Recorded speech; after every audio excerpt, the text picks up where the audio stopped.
that California is working is that we still have the best higher education system on the planet. We still have more flagship universities than any other state, and we still have more international students coming here than any other state, because they know that we can give the highest level of education and put out the smartest workforce. The downside of that is, of course, that we're at risk of losing that because of our funding and because of, frankly, a lot of mismanagement. So we need to prioritize that higher education as part of our future in California. I'd also say that a bright spot is, our ports and our import industry. I mean, the Port of LA and Long Beach is one of the largest in the world. And then you have San Diego, you have Wainimi, Oakland. We're economic powerhouses, on the entire, not just West Coast, but for the entire western region of the United States. And maintaining those as strong, economic drivers is really crucial that we do that. And agriculture is a huge part of the California economy. So people don't realize it's the #1 commodity in California. It's the largest employer. And we need to make sure that we protect that we protect farmland, and that we do make it available, that we continue to have a vibrant workforce there in a way that works for California. What's not working in California is we have an entirely dysfunctional legislative system. We have people that get elected, and from the day they get in, they're worried about what their next job is going to be in 6 years because they know it's going to be over. So it's less about making hard decisions and building relationships with folks than it is really about making sure that you keep a couple people happy to help you get elected next time. And I think that's wrong. I think basically you need to be able to do what you think is right all the time, and suffer the consequences if you don't. That dysfunction is real dangerous. I mean, the budget is a real problem. Not just the fact that we don't have enough money, but the way that we budget in California. We need to go to a 2-year budget cycle, not a 1-year cycle, which then becomes a half-year cycle, which then has a trigger cut. We need to go to long-term budgeting because that creates certainty, and that makes sure that people know that they're going to have their in-home support services, and our elderly aren't going to be left without their food and their drugs because all of a sudden there's a mid-year cut. That uncertainty is really hurting us in California because it creates a sense of pessimism amongst all of us that things aren't really getting better. Well, California for the last 10 years has frankly had the most dysfunctional legislature that we've seen in a long, long time.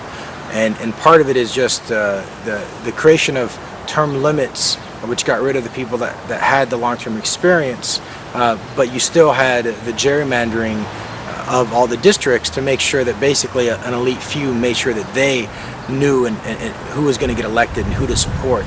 So you had that partisanship that was hyper because everybody was beholden to somebody else. In the new system now, what California's done to get rid of that is it's done 2 big things. The first one is it created a redistricting commission that really gave the citizens more control over that system and made sure we have fairer districts. And I think overall in California, we're going to see districts that are more representative of their entire communities, not just a couple people in a power structure. And I think that's important. And frankly, it's one of the only reasons I'm able to run is because now we have a district that looks a lot like me. People that come from Lompoc and Santa Maria, and Oxnard, which are towns that are very similar because they're working class folks, and they now have the ability to really have their voices heard in a different way, and I think that's great. The second one is the open primary system. What the open primaries do is it says you can vote for anybody. So it used to be I'll hold my nose and I'll vote for this person because my person didn't get out of the primary, from my party, so you were kind of stuck with what was left. Well, now you have that chance to vote for anybody. So you have someone like myself who isn't endorsed by either party. Anyone can choose to vote for me, and I think that I have a very strong message. As a lifelong Democrat, people understand my background in labor, my background as a strong environmentalist, but at the same time, the fact is that I believe that we do need more jobs in California. That's got to be a high priority. You're not hearing enough of that from the Democratic Party, so I think some of these voters, just 25% of this district are people that aren't registered Democrat or Republican. So I think now they have a chance to speak for the very first time ever. Before, they couldn't even vote in this election. Now they can, and they have a choice, and I think it'll be interesting to hear what they have to say and when they make their voices heard.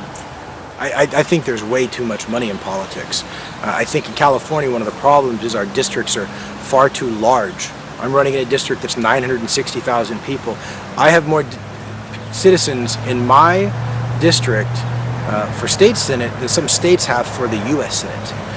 Our districts are larger than a U.S. House seat. And that frankly leads to less representation of the people, and it means that you have to raise a lot of money to run in these districts. So it creates a sense that the average person doesn't really have a voice anymore. I think smaller districts would be a big part of that solution. I also don't think that you should be able to take contributions while you're in session. I mean, right now people go to Sacramento and they vote on something that day and they call that same person who they carried the bill for to come to their fundraiser that night. I don't think that's acceptable. I think that we need real, true, honest campaign finance reform in this state that takes the power away from the special interest and moves it back to the people. The beauty about being a state senator, especially from an area like this, is you have a lot of people that have a need that goes just beyond government, but it just goes into their average lives. And whether it's about helping promote legislation that helps us build roads or create jobs or build a transit system in the area, it's also about making sure that we're out there in the schools, bringing interns into our office, making sure that we go to the quinceañeras and we go to the Elks Rodeo, and that you get to know and have that retail relationship with your senator, and that when you need help on an issue, you can always call me. When you need to raise money for your local charity, I can help you do that. It's not always about what you do when you sit in that office in Sacramento, but it's really about what you can do here every day. I mean, you can change people's lives every day very quickly, very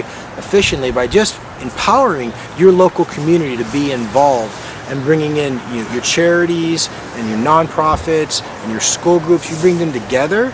The state senate office is a great way to do that. I think it's important that you always do what you think is right. And there will always be people who won't agree with you, and some people will try to make accusations, but call people on their records.